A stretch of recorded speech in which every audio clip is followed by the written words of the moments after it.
Hi, this is Ennis from Never Stop Trucking. We are talking about why you cannot get an MC number or have your own authority if you live abroad, if you don't live in United States.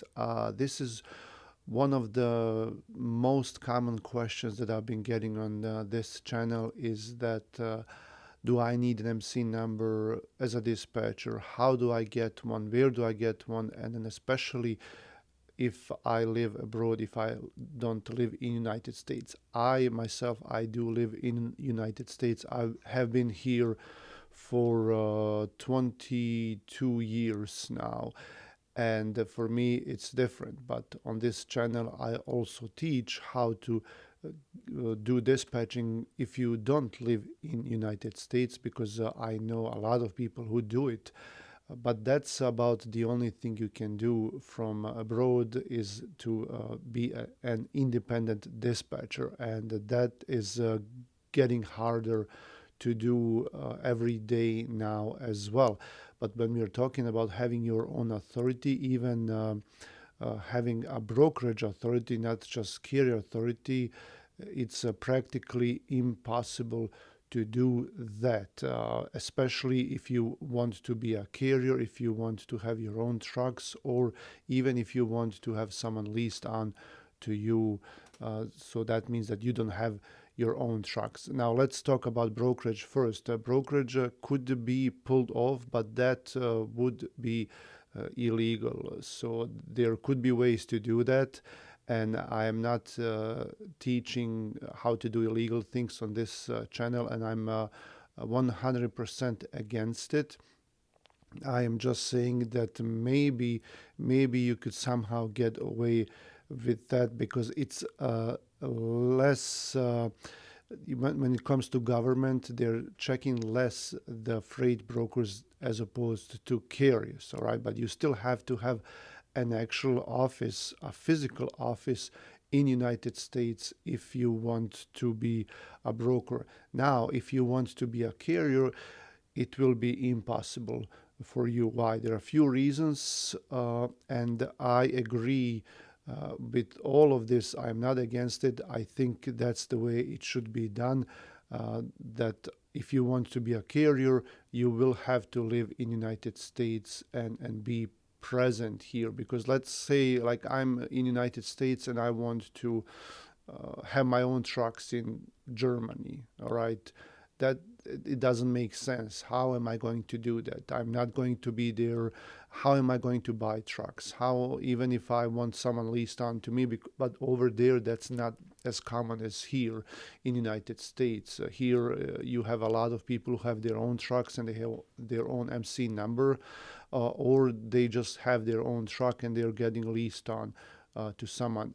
In Europe, and in the rest of the world, it's not a common practice. All right. So even if I wanted to open up an authority there, I would have to have my own trucks. Where do I get them? How do I get them? How do I maintain them? Where is the office? Where is my yard? The business. I'm not present there. I never stepped foot in Germany. How am I going to have trucks in Germany? It doesn't make sense. All right. Same in the United States. I see a lot of people see an opportunity and they're trying to figure out how to do it. And fortunately, FMCSA does not allow that. All right, it's a no-no. You can't have it unless you find a way to go around. But then you're gonna be breaking so many laws. You might have other people involved here in the United States that are going to be breaking laws, and it's illegal. You can get fines, maybe even go to jail. You can get other people in trouble, and it's not ethical either. It's kind of like in layman terms, it's cheating. And why can't you do that? Well, first, FMCSA requires you to have a physical office at the time of registering your MC number.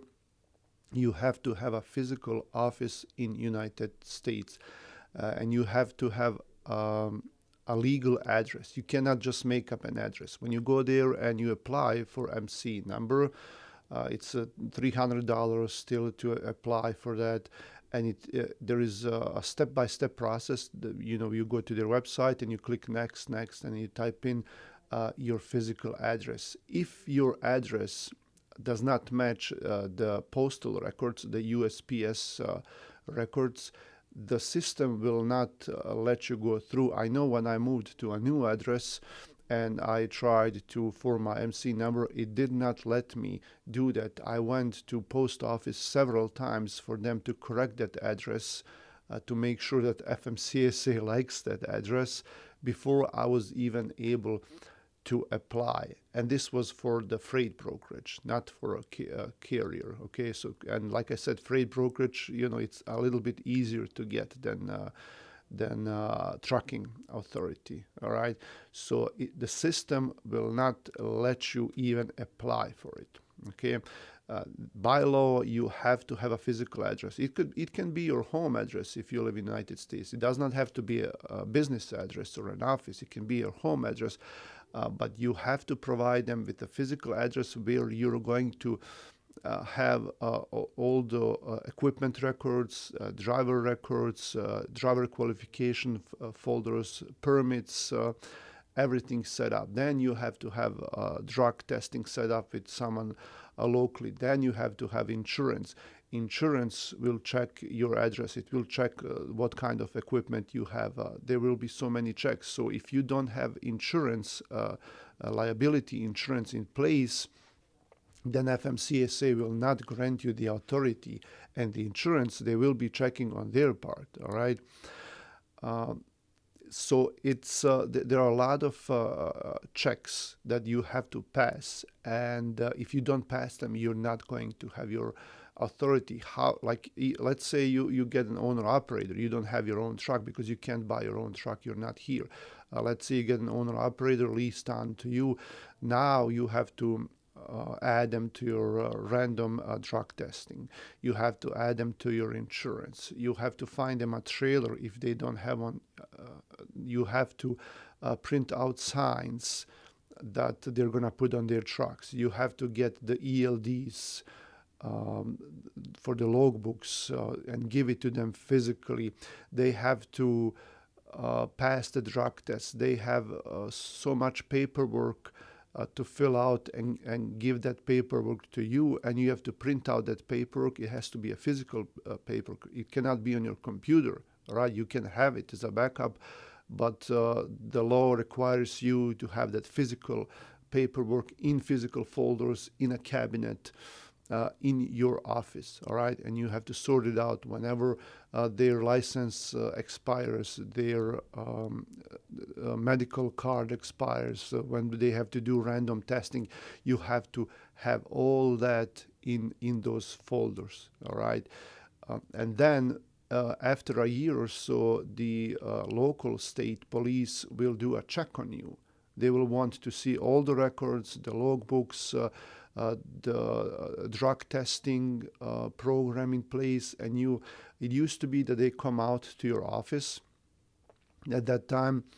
Right now, they don't do it anymore in Michigan. You send it to them in an email, or you upload the paperwork on the website.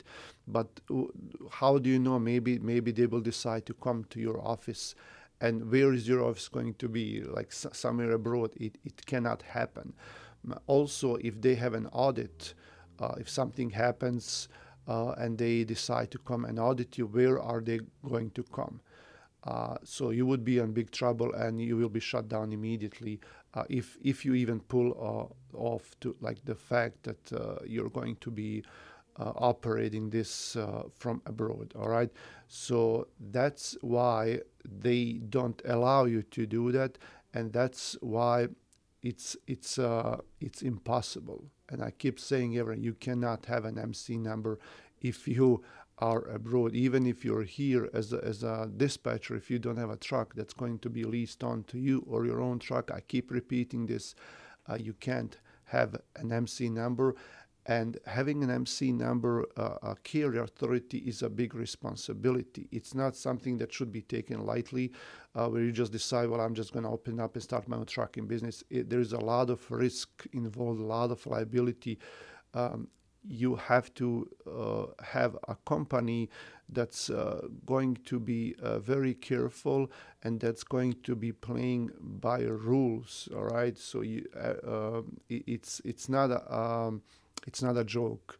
All right, it's not like, okay, I'm gonna open up some kind of other kind of business, like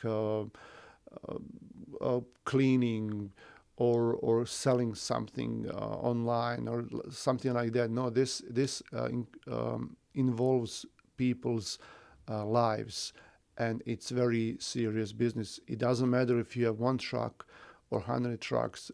It's very serious, and that's how it should be taken. All right. Well, hopefully I didn't come out too harsh, but I just want to get that message out to everyone, that this is something that it's not to be played with. Okay. Uh, like the video, subscribe to the channel. We do have dispatching courses, and I think that's the best thing if you live abroad, or even if you're here in the United States and you're still thinking about everything. That's the least investment, and it will at least get you into this industry, and then you will see how it is.